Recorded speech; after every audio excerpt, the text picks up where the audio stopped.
Have you ever turned down a ghostwriting job? I've turned down many. Is there some commonality behind why you said no? Pathetic story.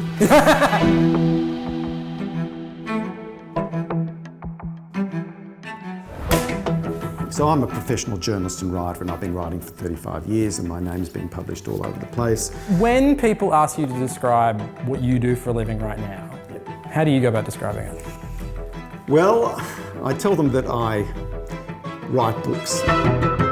Sometimes I ghostwrite them. First one was a book called The Happiest Refugee that I did with comedian Anh Do. I did a book with a footballer called Nathan Hindmarsh, who played rugby league. Another book with the son of a man who was a convicted drug smuggler. That book was never published. And then after that, I did a book with a man called Manny Wax, who used to be an Orthodox Jew who had been sexually abused at school, and this was his memoir about his struggle.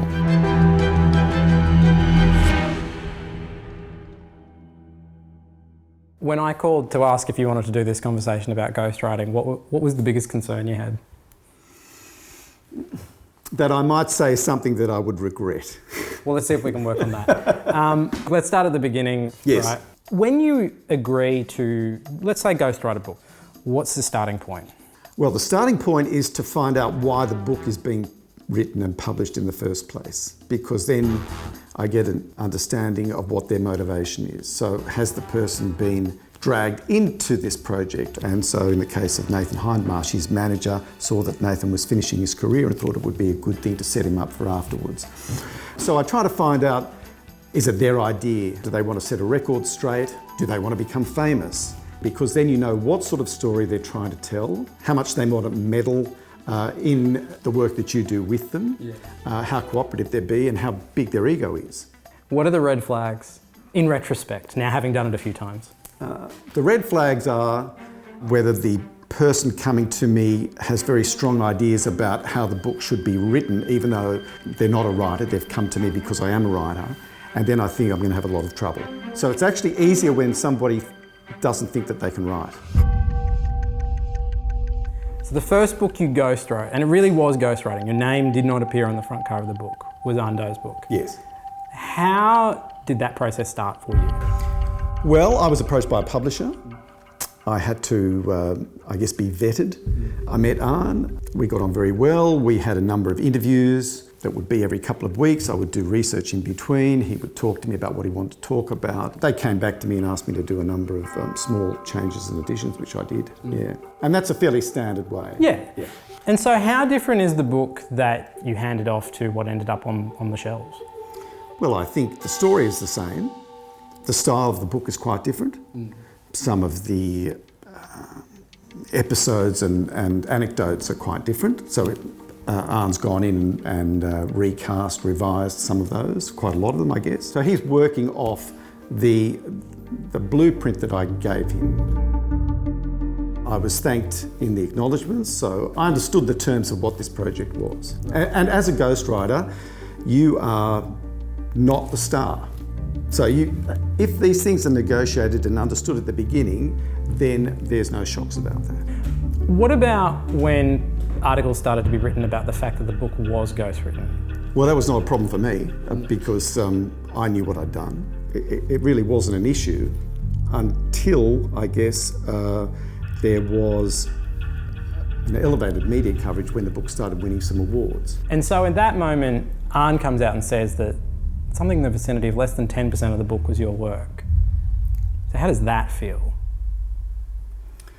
Well, putting a numerical value on something that was a collaboration, I think, it's a little bit forced because whatever he did in collaboration with what I did. So he was not writing from scratch.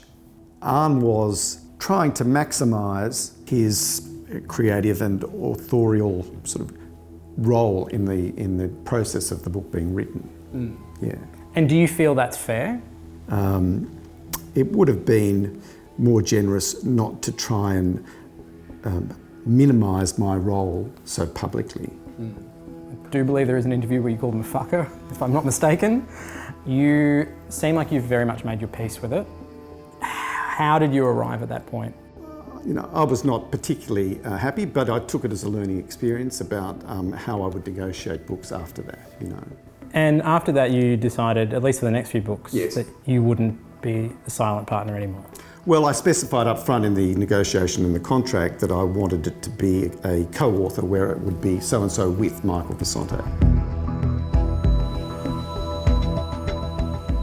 Do you get paid more for a book where your name does not appear than a book where your name does appear? Makes no difference. Makes no difference. No. Right. No. So really what it comes down to is whether or not that person wants to be regarded as the sole architect of their story or not. It often depends. If somebody has been in a creative career, then they more often would want to be seen as the author of their story. There's an interesting angle, I guess, in Nathan Hindmarsh's book where you sort of reveal that he had quite a significant gambling habit. Yes. Where did you first kind of go, oh my goodness, that's a thing? Because I don't think it was very well understood before that book. No, well, it was not known at all. I think the only people who knew about it were Nathan and his wife, possibly his manager. Well, we were just having a conversation about what he would do after training and how he would go up to the club with his friends, and he said he was a bit shy, and after the stakes that his friends would go and talk to the girls and he would go and have a go on the pokies. And I said, oh, okay, how often did you play? And he said, oh, you know, every night. And then one question led to another, and slowly built up a portrait of a very powerful addiction. Why do you think he was happy for it to come out? So once it's out, he can draw a line underneath it? Well, he never said to me, Michael, stop, I don't want to talk about this. Yeah. He was happy to keep talking. And so at the end of our first conversation about him, when I turned off the tape recorder, I said, wow, you know, Nathan, that was a bit of a shock. You've got a big story there and you're happy for this to come out? He said, yeah. So they know what they're saying. How is that moment when you subject calls you and goes, this is so much more invasive, raw than I ever expected to be on the page? Yeah. How do you talk people through that moment? Well, I say to them, this makes you and your story much more compelling. If it's going to be an issue with family and friends who you've mentioned, you need to consider how they may view it, and then they get a big shock.